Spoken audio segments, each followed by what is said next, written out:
our esteemed educators, dear students, and the government side.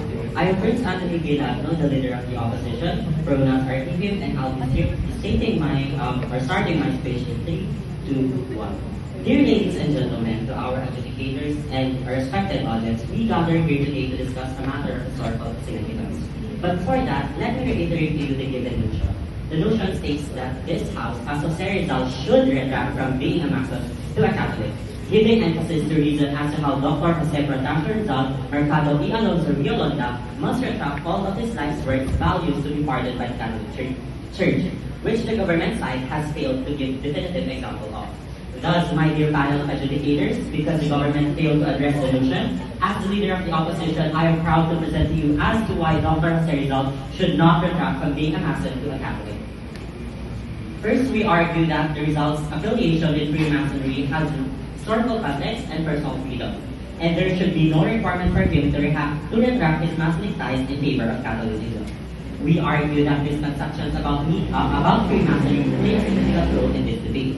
Freemasonry during Rizal's time was an advocate for intellectual freedom. It actually provides a space for individuals to engage in thoughtful discussions, exchange ideas, and challenge societal norms. Rizal, known for his fervent advocacy of critical thinking and education, naturally gravitated towards a fraternity that promoted intellectual freedom as a fundamental right. Critics may incorrectly associate Freemasonry with anti-religious sentiments, creating a false narrative. It is imperative to dispel these misconceptions and clarify that Freemasonry is not inherently anti-religious. In essence, Rizal's Masonic affiliation stands as a testament to his unwavering commitment to intellectual freedom.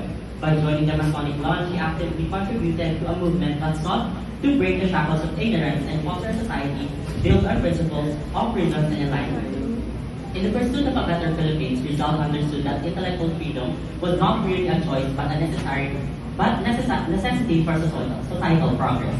According to Fajardo's account, when Rizal arrived in Spain in 1882, he found the country that was strongly influenced by Masonic thought. In 1868, less than 20 years before his arrival, Masons set one frame, lead the revolution that set up a liberal government which advocates for education. Masonic principles set individual liberty, freedom of speech, equality, religious tolerance, separation of the church and state, and others were also made part of the laws. Second, our contention is that we argue that the Catholic Church deep involvement in political affairs during Rizal's era facilitated an environment ripe for corruption.